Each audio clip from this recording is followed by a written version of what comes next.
इटलीमध्ये प्राडानं जो fashion show घेतलेला होता त्यामध्ये कोल्हापुरी चप्पल असताना त्यांनी फक्त लेदर चप्पल म्हणून असं कोल्हापुरी चप्पलचा उल्लेख केला नव्हता।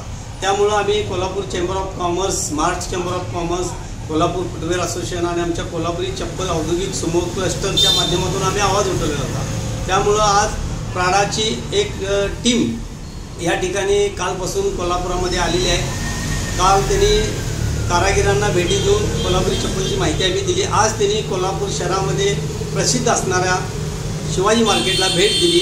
संपूर्ण दुकानदारामध्ये जाऊन त्यांनी कोल्हापुरी चप्पलची माहिती घेतली। त्यामध्ये त्यांना आम्ही स्वतः आणखीन एक ॲडव्हान्समध्ये बनवलेली कोल्हापुरी फोल्डिंग चप्पल पिक इन पॉकेट अत्यंत हलक्या वजनाची चप्पल आम्ही त्यांना दाखवली। ते बघून देखील ते प्रभावित झाले। त्यानंतर आम्हाला आशा आहे प्राडाकडून, कारण प्राडाची वार्षिक उलाढाल 50 ते 60 हजार कोटी रुपये आहे। प्राडा हा इंटरनॅशनल ब्रँड आहे। त्यामुळं आज त्यांच्याशी संवाद साधला असताना त्याने सकारात्मक चर्चा केलेली आहे। त्यामुळं कोल्हापूर जिल्ह्यामध्ये असणाऱ्या कारागिरांना मोठ्या प्रमाणात काम मिळेल आणि तसंच ती प्राडाच्या माध्यमातून जगामध्ये अनेक ठिकाणी ती कोल्हापुरी चप्पल जाईल। त्यामुळं कोल्हापुरी चप्पलला आणखीन चांगल्या प्रमाणात मोठी मागणी मिळाल्याचं आज आम्हाला आनंद होतो।